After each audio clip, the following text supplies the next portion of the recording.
स्वागत है आप सभी लोगों का मेरे चैनल साइंस टू टेक्नोलॉजी में। मैं अनुपम विपुल आप सभी लोगों का स्वागत करता हूं आज के शो साइंस थर्सडे में। आज हम लोग बात करेंगे थर्ड इम्पॉर्टेंट चीज़ के बारे में, मेटल के बारे में, यानी कि कटिंग मेटल्स के बारे में, यानी कि स्टील हो गया, एल्युमिनियम हो गया, ये सब को कैसे काटा जाता है। तो यहाँ पे समझिए कि मेटल से हम लोग सब्जी बनाना ज़रूर चाहते हैं क्योंकि मेटल बहुत हल्का होता है। आप एक हष्ट-पुष्ट तंदुरुस्त टेबल बना सकते हैं, उसे लकड़ी से भी बना सकते हैं, मेटल से भी बना सकते हैं। लेकिन बात ये होगा कि जब उसमें एकदम तंदुरुस्ती आ जाएगी तब तक लकड़ी बहुत भारी हो जाएगा। आप मेटल में वही तंदुरुस्ती कम वज़न में पहुँच सकते हैं, तो ये बहुत इंपॉर्टेंट बात होता है। तो मेटल जो हार्ड और सॉलिडिटी है, इसी के कारण इसे हम लोग अपने इंडस्ट्री में हर चीज़ में इस्तेमाल करते हैं। बिना इसके इंडस्ट्री नहीं चलने वाली है, उसमें कोई डिस्कशन नहीं किया जाता है।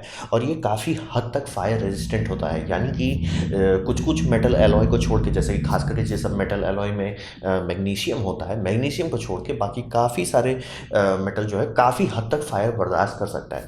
लेकिन अगर या तो बहुत हाई ऑक्सीजन इन्वायरमेंट है तो मेटल सीधा जलने लग सकता है, या तो मतलब बहुत हाई टेम्परेचर हो तो सीधे मतलब ऑक्सीडाइज होने लग जाएगा। तो फायर के मामले में ये काफ़ी हद तक झेल सकता है और इसको काटने के लिए बहुत एनर्जी चाहता है। आप स्निप से ट्राई कर सकते हैं, मेटल काटने के लिए स्निप्स आते हैं कि पतला शीट मेटल काट सकते हैं, लेकिन बैंड बजा देगा। आपका हाथ हष्ट-पुष्ट तंदुरुस्त होना चाहिए तभी सब पे जोर मारें। आप चाहें तो हैक्सॉ से भी ट्राई कर सकते हैं, मैंने रिसेंटली किया था, बैंड बज गई। तो यही समझिए कि ये काफ़ी हाई एनर्जी रिक्वायरमेंट होता है। तो अब आपके पास ऑप्शंस क्या हैं? पहले ये समझ लीजिए कि ऑप्शंस बहुत बहुत बहुत सारे हैं। आपको पूरा पीएचडी थीसिस करना पड़ेगा तब भी जाके आप कुछ ना कुछ मेटल का कटिंग टेक्नोलॉजी मिस कर दीजिएगा, बहुत बड़ा है। तो यहाँ पे मैं 3 बड़े इंपॉर्टेंट चीज़ पे फोकस कर रहा हूँ। पहला है एंगल ग्राइंडर, जो मैंने इस मंडे को लिया, एंगल ग्राइंडर। अब ये काफ़ी छोटा होता है, मैं पकड़ पा रहा हूँ, लेकिन ये काफ़ी केपेबल होता है। मतलब काफ़ी लोग मतलब 2500-2600 में आप ले सकते हैं। जैसे मेरा बॉश का GWS 600 है, मुझे लगा था करीब 2100 का कुछ वैसा पड़ा था। काफ़ी केपेबल है, काफ़ी हष्ट-पुष्ट तंदुरुस्त मेटल को ये आराम से स्वाहा कर सकता है। तो वो समझिए काफ़ी छोटा है लेकिन काफ़ी केपेबल होता है। फिर इसका बड़ा भाई आप लोग देखते होंगे जिसे चॉप्सॉ कहते हैं। चॉप्सॉ आपको जनरली जॉब साइट पे देखने को मिल जाएगा, जहाँ पे जैसे मान लीजिए कहीं पे बिल्डिंग बन रही है, वहाँ पे छड़ काटने का तो चॉप्सॉ जैसा एक ठो रहेगा, जिसे ऐसे हुई हुई कर करके काटते रहते हैं। वो थोड़ा बड़ा होता है लेकिन बड़ा चीज़ को भी काट पाता है। जैसे कि खूब सारे छड़ काटना है तो एंगल ग्राइंडर एक एक पकड़ करके काटने में बहुत टाइम बर्बाद होगा, इसीलिए चॉप्सॉ का इस्तेमाल किया जाता है। और फिर एक आता है दादाजी लेवल, जिसे हम लोग कहते हैं बैंड सॉ। बैंड सॉ जैसे जनरली जहाँ पे फैब्रिकेशन हो रहा है, जहाँ पे हष्ट-पुष्ट तंदुरुस्त चीज़ को काटना होता है, वहाँ पे बैंड सॉ इस्तेमाल होता है। ये हैक्सॉ का बड़ा भाई होता है। हैक्सॉ का ही किसी ने ब्लेड लिया और लंबा उसका लूप बना देता है, वो घूमता रहता है, आराम से प्यार से काटता है। ये लकड़ी की दुनिया में तो इसी पे पूरी दुनिया चल रही है। मेटल की दुनिया में भी जहाँ आपको बड़े स्टॉक्स काटने हैं, कि मतलब मोटा पाइप है या बहुत सॉलिड पूरा डेंस मटेरियल है, उस समय यही काम अच्छे से कर पाता है। तो ये 3 ऑप्शंस है, मतलब इसके सिवा बहुत सारे और हैं, लेकिन ये 3 मतलब समझिए मेन होता है। अब इसके लॉजिक को समझना बेहद ज़रूरी है। यहाँ पे ये समझिए कि जितना आप धीमे-धीमे काटेंगे उतना बम कटेगा। अगर आप ऐसा चाहते हैं कि मैंने मेटल लिया, काटा और उसमें मतलब एकदम 90 डिग्री वो रहे, वो आप धीमे ही कर सकते हो। आप जितना तेज़ करेंगे उतना ज़्यादा उसमें वॉबल होगा, प्लस फ्रिक्शन के चलते हीट आ जाएगा, प्लस हीट के चलते डिफ़ॉर्मिटीज़ आ जाएँगी। और कुछ-कुछ केसेस में आप देख सकते हैं कि ख़ास करके जब एंगल ग्राइंडर से अगर आप कुछ काट रहे हैं, तो आप ऐसे जगह पे पहुँच सकते हैं कि जहाँ पे आपको लिटरली आपको दिखने लगेगा कि अरे! ये मतलब मेटल का जो कलर है ब्लू होने लगा है, यानी वहाँ ऑक्सीडाइजेशन हो रहा है, इतना ज़्यादा वो गर्मी पैदा कर रहा है। तो ये समझना बेहद ज़रूरी होती है कि आप सरफेस फिनिश अगर अच्छा रखना चाहते हैं, कि मतलब आप कटाई किए हैं वो जगह सही सलामत हो, मेटल को नुकसान ना हो। जैसे कि मैंने एंगल ग्राइंडर से जो मैं 3D प्रिंटर का एक्सट्रूडर बनाने के लिए इसका एल्युमिनियम प्लेट, ये एल्युमिनियम प्लेट में कोई कोटिंग थी, मुझे पता नहीं किस तरह, लेकिन ढंग की कोटिंग थी। एंगल ग्राइंडर से काटे वो कोटिंग उखड़ के आने लग गया। तो इसीलिए समझिए कि जितना आप धीमे काटेंगे उतना अच्छे होगा सर, होगा। तो अब ये समझिए स्पीड को कैसे आप नापते हो। तो जनरली आम पब्लिक के लिए हम लोग आरपीएम में देखते हैं, लेकिन अगर इसका मैथमेटिकली साइंटिफिकली आप समझना चाहेंगे तो जैसे आप एंगल ग्राइंडर के लिए कटिंग व्हील लेंगे, उसमें लिखा रहता है एक नंबर। उस नंबर पे अगर आप ध्यान देंगे तो लिखा रहेगा 80 ms, ये मतलब 4 इंच का कटर व्हील है। तो ये इसे कहा जाता है सरफेस मीटर पर सेकेंड का, मतलब पर मिनट ही है, हाँ मिनट ही है, नहीं इसके केस में तो सेकंड दिखा रहा है, यानी कि 80 मीटर पर सेकंड चल रहा है, यानी कि ये किस स्पीड से इसका आउटर डायमीटर क्रॉस कर रहा है मटेरियल को। ये नंबर जितना बड़ा होगा, जैसे कि अगर आप ये लेते हैं, जनरली सब 80 के आसपास ही रहने की कोशिश करते हैं। तो जैसे अगर आपका डायमीटर बड़ा हो जाए, जैसे कि ये 4 इंच का है, 6 इंच का लेंगे तब क्या होगा, आरपीएम घट जाएगा ताकि वो सरफेस लेवल मैच किया रहे। अब वहीं पे आपका जैसे जो भी सरफेस मीटर पर सेकंड है उसको आप जितना कम रख सके उतना बल्ले बल्ले रहेगा। तो एग्जांपल के तौर पे अगर आप छोटे औजार के बारे में बात करें, जैसे कि ये एंगल ग्राइंडर हो गया, ड्रेमल हो गया, जितने छोटे होते जाते हैं आरपीएम उतना बढ़ते ही चला जाता है। तो एग्जांपल के सबसे पागलपंती वाला आता है ड्रेमल। ड्रेमल का इस्तेमाल करके आप लगभग 35,000 के स्पीड पे पहुंच रहे हैं लगभग। मतलब ज़रूरी नहीं है कि वो 35,000 दे पाए, लेकिन उसको बनाया गया कि वो उतना आरपीएम पे चल सके। और इसीलिए इसके कट ऑफ व्हील जो आते हैं, जो मेटल को काटते हैं उस पर लिखा रहता है 20,000 आरपीएम चाहिए सबको मिनिमम। मतलब बात यह है कि मोटर भले 35,000 केपेबल हो, लेकिन लोड पड़ने के बाद उतना नहीं मेंटेन कर पाता। तो भी समझिए 20,000 पागलपंती का स्पीड पे चलता है ये। तभी ये इतना छोटा कि आपके हाथ में ऐसे ऐसे ऐसे करके लोग काट पाते हैं। लेकिन साइड इफेक्ट सरफेस फिनिश भूल जाइए। फिर बात करते हैं एंगल ग्राइंडर का। जैसे ये हो गया, आप कोई भी एंगल ग्राइंडर लेंगे और उसका इंच के हिसाब से आप देखेंगे तो आरपीएम इंच के हिसाब से किया जाता है। जैसे ये है, इसका आरपीएम है 11,000। यहीं पे इससे बड़ा वाला अगर आप लेते हैं जो कि 6 इंच का आता है 150 mm का, उसमें आरपीएम करीब 9,000 के आसपास रहेगा। और प्लीज़ गलती करके बड़ा इसमें ना लगा दें, इसका आरपीएम उसको डैमेज कर देगा और वो आपके हाथ पे बूम हो जाएगा। और काफ़ी लोग को काफ़ी हष्ट पुष्ट तंदुरुस्त इंजरी हो चुकी है, इसीलिए ट्राई ना करें। तो वही समझिए एंगल ग्राइंडर 11,000 पे चलता है। अब बात करते हैं चॉपसो, जो आप जॉब साइट में देखते हैं जहाँ पे लोग काम कर रहे हैं, वो सब जनरली 35,000 के 35,000 बोल रहा हूँ, 3500 पे चलते हैं। उससे भी ज़्यादा चल सकता है, ज़रूरी नहीं है कि एग्जैक्ट जैसे ड्रेमल का है तो एग्जैक्टली उतने पे चल रहा होगा, मिवाकी का है तो कुछ अलग हो सकता है, बॉश का कुछ अलग हो सकता है, लेकिन समझिए आरपीएम वही रहता है। अब आते हैं थोड़ा एडवांस टेक्नोलॉजी वाले में, जिसे कोल्ड सॉ कहा जाता है। कोल्ड सॉ बहुत महंगा पड़ता है, लेकिन इसमें स्पार्क नहीं निकलता है। मतलब एग्जैक्ट ऐसा नहीं है कि एकदम स्पार्क निकलेगा ही नहीं, लेकिन बहुत कम निकलता है। और ये सब जितना भी आप देख रहे हैं, ये सब ग्राइंड कर रहा है, काट नहीं रहा है, मेटल को काट नहीं पा रहा है, ये सब घिस के हटाते रहा है। इसीलिए ये सबको इतना ज़्यादा सरफेस वेलोसिटी चाहिए। कोल्ड सॉ काट रहा है, जैसे लकड़ी को आप लोग काटते हैं वैसे ये मेटल को काट रहा है। और इसके लिए इसका आरपीएम बहुत कम रखा जाता है, 1500।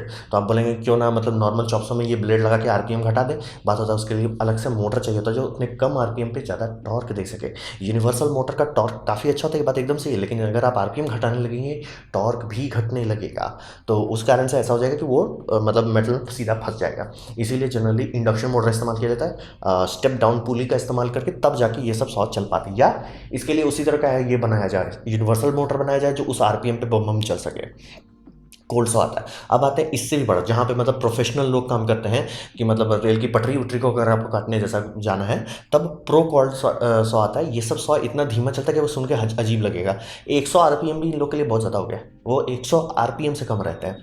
लेकिन हाँ, ये सब में मतलब आपको ट्यूबुलर स्टील पे काम करना है, ये सब सॉ काट देगा। और अगर ये सॉ 45 डिग्री पे काटा है तो आप 2 पीस को लेके मोड़ के वो सीधे वेल्ड कर सकते हो, एग्जैक्ट वेल्ड होता है। क्योंकि बताया जितना धीमा होगा उतना कट क्वालिटी जिसे हम लोग कहते हैं उतना बम हो जाएगा। तो इससे बेटर कट क्वालिटी नहीं आती। मतलब इसका कटिंग जो होता है ऑलमोस्ट पहुंच जाता है मिल लेवल पे, यानी कि आप मिलिंग कर रहे हैं, यानी यहाँ से अगर आप कट करिए और उसके बाद उसे आप मिलिंग मशीन में डालें कि भैया एक सरफेस पास दे दो, वो ऑलमोस्ट थोड़ा सा ही मटेरियल निकाल पाएगा। ये सब बहुत अच्छे होते हैं, लेकिन दाम भी बम होता है। तो लॉजिक वही समझिए, आपके आरपीएम जितना नीचे जाएंगे आपका औजार उतना लंबा चलेगा, आपकी कट क्वालिटी उतनी अच्छी होगी, लेकिन दाम बढ़ता चला जाएगा।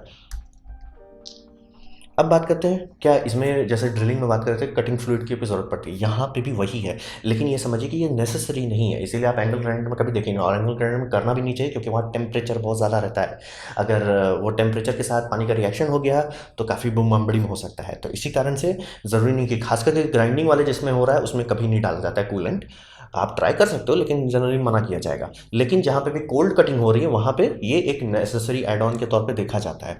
बैंड सॉ जो मैंने पता कि जो नॉर्मल हैक्सॉ को बेल्ट बना के इसमें काम करते हैं, इसमें कटिंग फ्लूइड का पूरा इस्तेमाल होता है, क्योंकि ये बहुत लंबे चीज़ को काट सकता है। जैसे मान लीजिए आपका 1 फुट लंबा आपका कोई मान लीजिए शीट मेटल है, उसको काटना है तो सिर्फ बैंड सॉ ही उतना अच्छे से कर पाएगा। और बैंड सॉ उतना लंबा दूरी अगर चलेगा मेटल के अंदर तो उससे जो पार्टिकल्स निकल रहे हैं वही उसको जाम कर देगा। तो इसीलिए फ्लूइड उसको लुब्रिकेशन देता है, ताकि भैया तुम निकलते रहो, कचरा क्लियर होते रहे, ठंडा बने रहो। क्योंकि ये समझिए हीट से सारे मटेरियल बर्बाद हो जाता है। ऐसा क्यों है आप ये समझिए, जैसे आपने मेटल का ड्रिल बिट लिया या मेटल का कटिंग बिट लिया, जब भी उसको आप गर्म कर रहे हैं तो वो जिस टिप पे हीट हो रहा है, जिस टिप पे वो सबसे ज़्यादा हीट हो रहा है, वहाँ पे वो आराम से 300-400 डिग्री सेल्सियस पहुंच सकता है।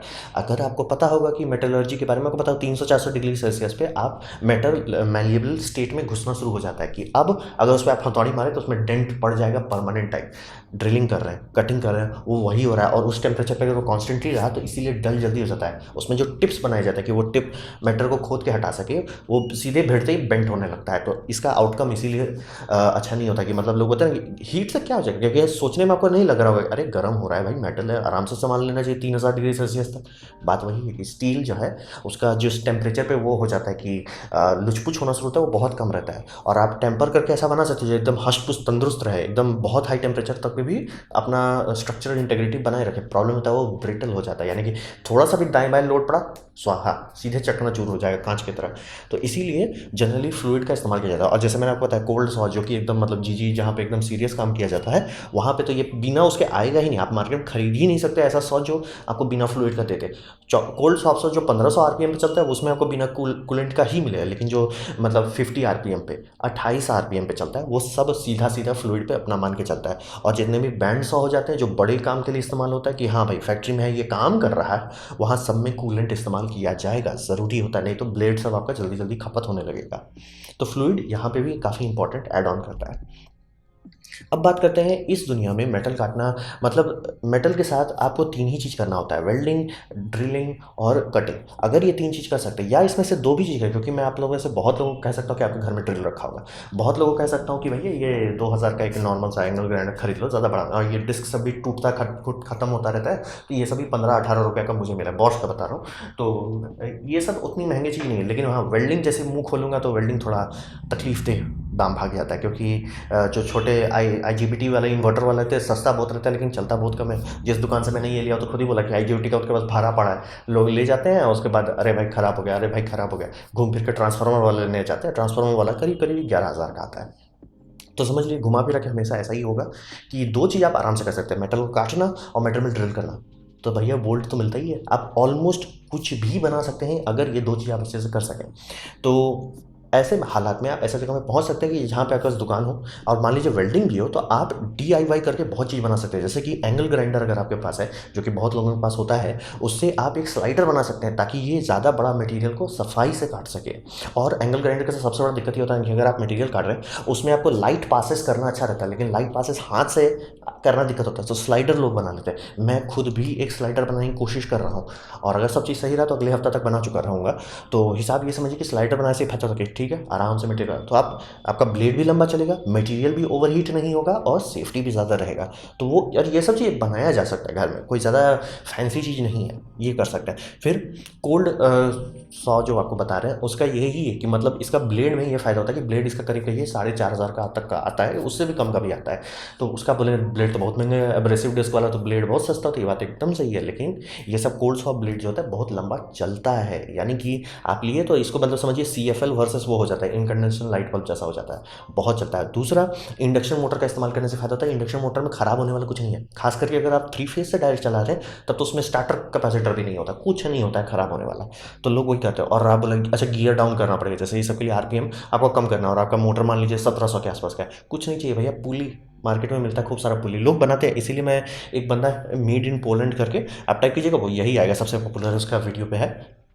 तो बहुत केपेबल औज़ार आप आराम से अपने घर में बना सकते हैं या अपने शॉप में बना सकते हैं, और जिसके बाद आपकी और कैपेबिलिटी बढ़ जाएगी कि आप और बड़े काम कर पाएंगे और सफाई से कर पाएंगे। क्योंकि जैसे मान लीजिए आप ये एंगल ग्राइंडर से सब चीज़ करने की कोशिश करते हो, आपको डीबर करना पड़ता है कि हाँ ठीक कट हुआ है अब उसको साफ़ करो, वो स्टेप टाइम खा रहा है आपका। और यहाँ पे मान लीजिए कोल्ड सॉ बना लेते हैं कि बड़ा आराम से काट लिए और उसके बाद हम उसको डीबर करने में कम टाइम लगा, तो आपका टाइम बच रहा है, प्लस इससे स्पार्क्स बहुत कम नहीं रहता। दूसरा, ग्राइंडिंग करने से साइड इफेक्ट होता है कि पार्टिकल्स जो बनते हैं वो बहुत छोटे होते हैं, वो आपके लंग्स के अंदर जा सकते हैं और जाम कर सकते हैं, ये बहुत सीरियस खतरा होता है। इसीलिए जैसे मतलब स्टार्टिंग में सब लोग एंगल ग्राइंडर से करेंगे, लेकिन जैसे जैसे स्किल बढ़ती जाएगी, ज़रूरत बढ़ती जाएगी, शांति से। इसीलिए कभी फैक्ट्री में कभी एंगल ग्राइंडर नहीं इस्तेमाल करेगा कोई, मतलब लो लेवल फैक्ट्री की बात अलग है, लेकिन हाई लेवल में कभी ग्राइंडर वाइंडर नहीं इस्तेमाल किया जाता। वहाँ पर हमेशा कोल्ड सॉ, बैंड सॉ, ये सब इसीलिए इस्तेमाल करते हैं क्योंकि ये सबसे डस्ट नहीं बनता है, और वो डस्ट अच्छा लोगों के लिए हेल्थ हैजर्ड बन जाता है, क्योंकि सबको रेस्पिरेटर पहना देना महंगा पड़ता है।